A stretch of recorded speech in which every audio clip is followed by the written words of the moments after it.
नाज़रीन एवं ख़बर है बडाणी मां सां शेयर कंदा हलूं था। बडाणी वेझो बख्शापुर थाणे जी हद रहीम लाड़े वटां नामालूम हथियारबंदनि पारां बडाणी जे हिंदू वापारियुनि खां फुर करण जी कोशिश कई वई। मज़ामत ते गोलियूं लॻण सबबि बडाणी जा 4 हिंदू वापारी सख़्त ज़ख़्मी थी पिया आहिनि। हिकु भेरो ॿीहर ब्रेकिंग न्यूज़ आहे असां शेयर कंदा हलूं था। बडाणी वेझो रहीम लाड़े वटां नामालूम हथियारबंदनि पारां बडाणी जे हिंदू वापारियुनि खां फुर करण जी कोशिश कई वई। मज़ामत ते गोलियूं लॻण सबबि बडाणी जा 4 हिंदू वापारी सख़्त ज़ख़्मी थी पिया आहिनि। इन हवाले सां असां लाइन ते मौजूद आहे बडाणी मां केहरदीन भुट्टो। जी केहरदीन, कहिड़ा तफ़सील आहिनि, आगाह कजो।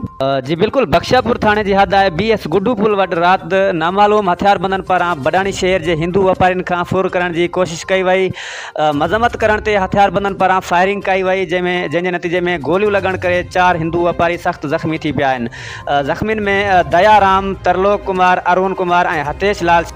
केहरदीन, इहो ॿुधाइजो जिते वारदात थी आहे उन वेझो पुलिस पिकट बि क़ाइमु थियल आहे, उतां जी पुलिस एहलकारनि धाड़ेलनि सां मज़ामत कई या न?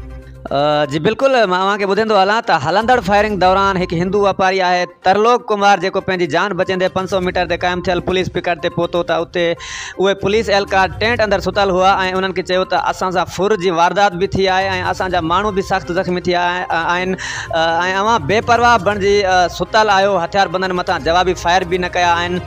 एतिरे में पुलिस एहलकार चयो त असांजा हथियार ख़राबु आहिनि, गोली कोन छुटंदी। SHO बख्शापुर खे कॉल करे ॿुधायो आहे, जंहिं बाद ज़ख़्मी हिंदू वापारी मायूस थी वापसि आयो, पर उते मुक़रर पुलिस एहलकारनि खेसि का बि मदद कान कई। जी इहो ॿुधाइजो त अहिड़े वाक़े जो बख्शापुर या बडाणी थाणे जे SHO खे इतला ॾिनो वियो, छा हू फ़ौरन जाइ वारदात ते पहुता हुआ या न?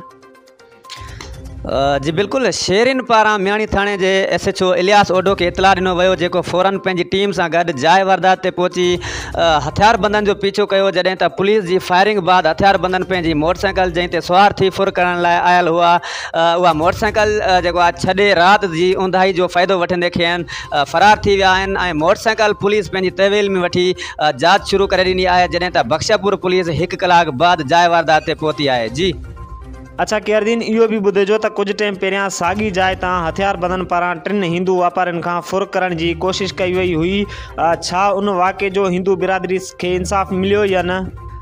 जी बिल्कुल, उन हवाले सां मूंखे ॿुधाईंदो हलां त कुझु टाइम पहिरियां बि साॻी जाइ तां बडाणी शहर जे हिंदू वापारियुनि खां हथियारनि जे ज़ोर ते फुर करण जी कोशिश कई वई हुई, जंहिंमें 3 हिंदू वापारी सख़्तु ज़ख़्मी थिया, जंहिंमें बाबूलाल, दर्पनमल ऐं राजा कुमार ज़ख़्मी थिया हुआ, जंहिंमें बाबूलाल हिन टाइम ताईं बि मुसलसिल कराची जी निजी अस्पताल में ज़ेर इलाज आहे, जंहिंखे अॼु ताईं इंसाफ़ न मिली सघियो आहे ऐं न ई वरी का जवाबदार गिरफ़्तार थी सघिया आहिनि। ऐं हीअ वरी गुज़िरियल राति ॿीहर ताज़ो वाक़ियो पेश आयो आहे, जंहिं सबबि बख्शापुर ऐं बडाणी जे हिंदू बिरादरी जे माण्हुनि में ख़ौफ़ ऐं हिरास पखिड़िजी वियो आहे। जी केहरदीन, आख़िर में इहो बि ॿुधाइजो त हिकु तस्वीर वायरल थी आहे, जेका हिकु पुलिस पिकट जी आहे।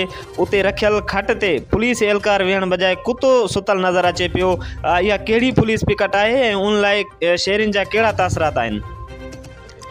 जी बिल्कुल, ही BS गुड्डू फीडर वारी पुलिस पिकट आहे, जिते 24 कलाक पुलिस एहलकार मुक़रर थियल आहिनि, पर तस्वीर में वाज़े ॾिठो वञे थो त चौकी ते लॻल टेंट बंदि पियल आहे, पुलिस एहलकार बि नज़र नथा अचनि ऐं उते रखियल खट मां हिकु कुतो सुतल नज़र अची रहियो आहे। अवां ॾिसी सघो था उन तस्वीर में ड्यूटी कंदड़ पुलिस एहलकारनि जी नाअहली बि चिटी नज़र अचे पई, जॾहिं त हिंदू वापारी तोड़े शेरिन पारां अहिड़ी तस्वीर सोशल मीडिया ते वायरल करे ज़िला कश्मीर पुलिस मथां चिटी तनक़ीद कई आहे त SSP कश्मीर खां घुर करे रहिया आहिनि त बख्शापुर पुलिस ख़िलाफ़ कार्रवाई करे जवाबदारनि खे गिरफ़्तार कयो वञे। ॿी सूरत में एहतजाजी तहरीक हलाई वेंदी ऐं होॾां राब्तो करण ते SSP कश्मीर अमजद अमान शेख जो चवणु हो त इन वाक़े ते ज़िला कश्मीर जे मुख़्तलिफ़ थाणनि जे SHOs कमु कनि पिया। इंशाअल्लाह जल्द अज़ जल्द जवाबदारनि ताईं पहुची खेनि गिरफ़्तार करे हिंदू बिरादरी जे माण्हुनि सां इंसाफ़ कयो वेंदो। जी बख्शापुर पुलिस ऐं जवाबदारनि ख़िलाफ़ कानूनी कार्रवाई कई वञे। हिंदू बिरादरी तोड़े शहरियुनि पारां इहो मौक़िफ़ साम्हूं आयो आहे। वॾी महिरबानी केहरदीन भुट्टो, तमामु तर सूरत हाल खां आगाह करण लाइ।